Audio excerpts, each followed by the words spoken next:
this man might have single-handedly pulled this company out of the gutter.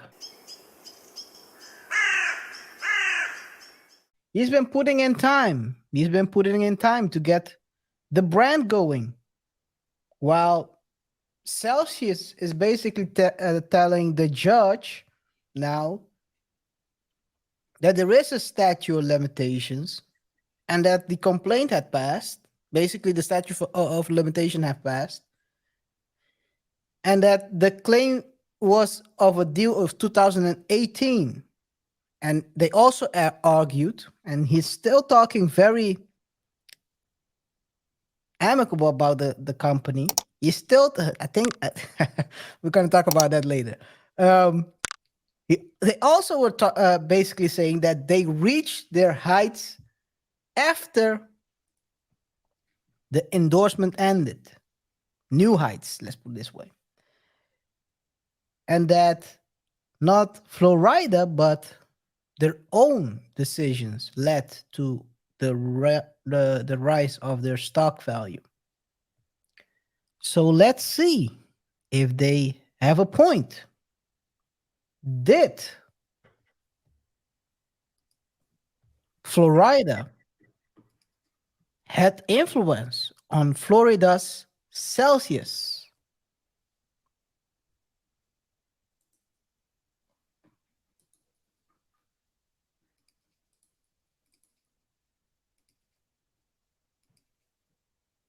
How can you move that below?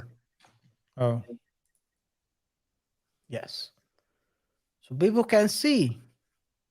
We're going to go to 2014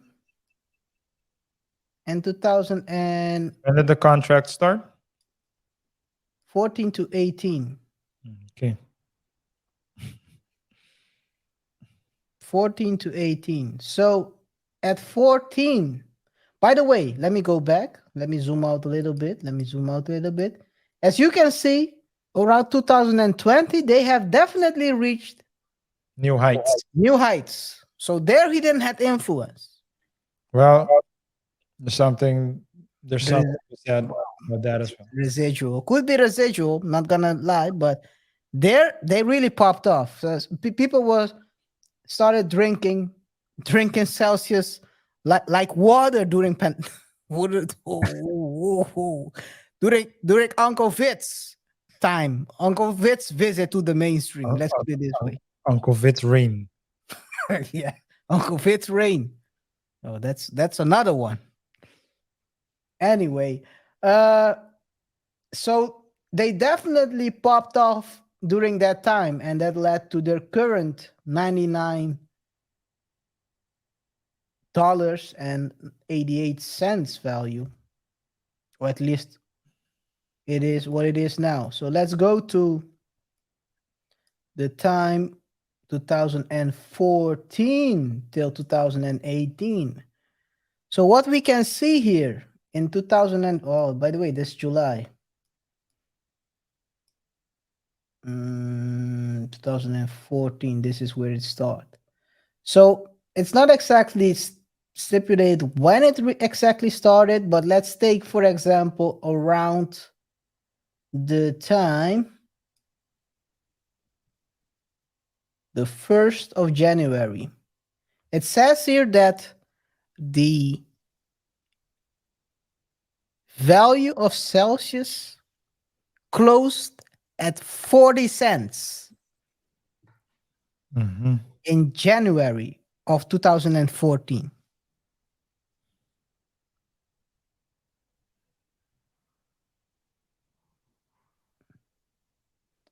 At the end of 2018, it reached, and if I go to exactly the end, maybe we probably will never reach it, the exact end. The 30th of December 2018, it closed at $3.38. So from 40 cents to $3.40. Yeah, and in the meanwhile, it even reached almost 6.5 at its peak. 648 at its peak. So it really, during his time, if I go even before, if you look at before, they weren't doing anything. It was going downwards. They were, I would say, a company on its last leg. They weren't doing a lot. Look at this. Yeah.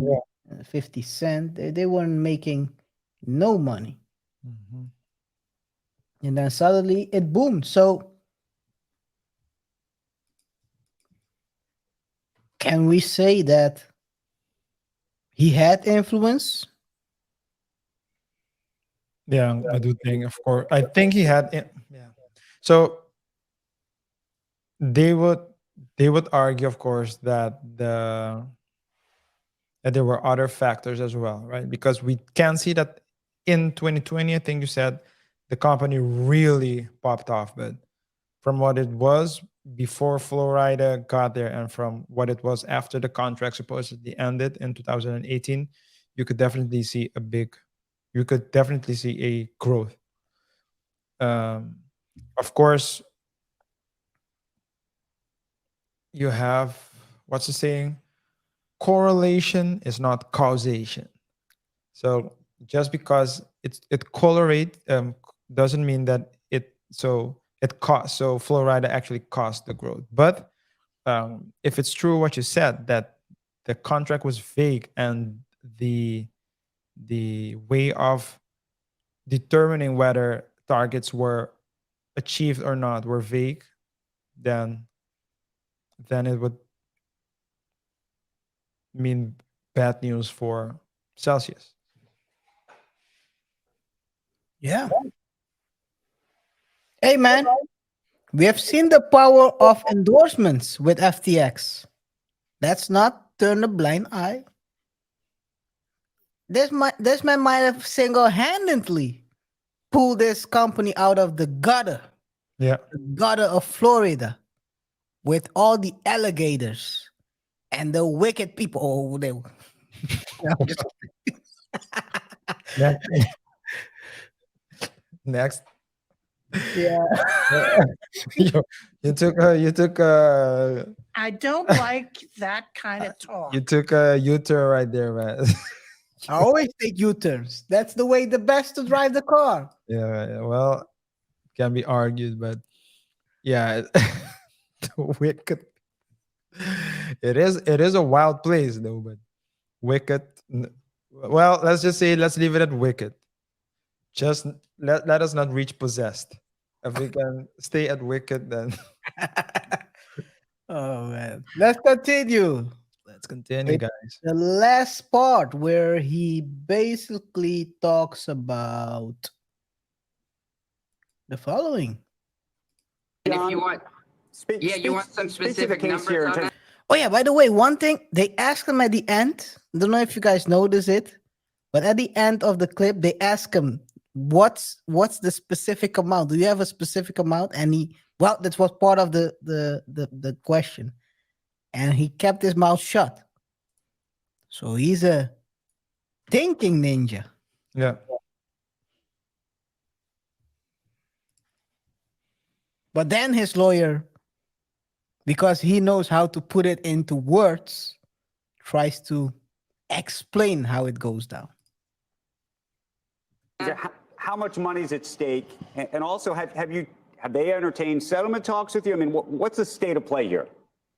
So look, you have to understand the company stock was $1 or less when FLO got involved. It was a local company. He's here in Miami. He was already an international icon. This is a small local company. He believes in this product. The stock is now on some days over $100, and there's 750,000 shares at stake. So there's a lot of money at stake in this, $75 million. And so the question is, were the benchmarks met? And you've got this, small local company that's now a $1 billion company. And, the evidence shows it's FLO RIDA was a critical part of that. Hey, John, you from don't what I've read on this, it sounds like the contract had some ambiguities in it, that it was maybe not tightly written. Is that the case? And is that where you plan to really focus on this lawsuit? Yeah, so the judge has already ruled that there's some ambiguities in the contract. Otherwise, the judge would have just decided this means this, and either the benchmark was met or not. But there are some things that we think are clear, and I suppose Celsius thinks is clear too. The people running the show now, because that's another thing. The people Flo worked with are gone. He trusted them; they were family in his mind. But a lot of those people are gone. So the people now, they think it's clear. So the judge says it's ambiguous, but what is a unit? You got to sell a certain amount of units. What is a unit? Some of the clauses don't have deadlines. So they say, well, there is a deadline, even though it doesn't say it. So those are the issues that the jury's going to have to decide, and we look forward to hearing what the jury says. The imaginary finish line. I Yeah. can see it, but you cannot see it. So Yeah. can you see it?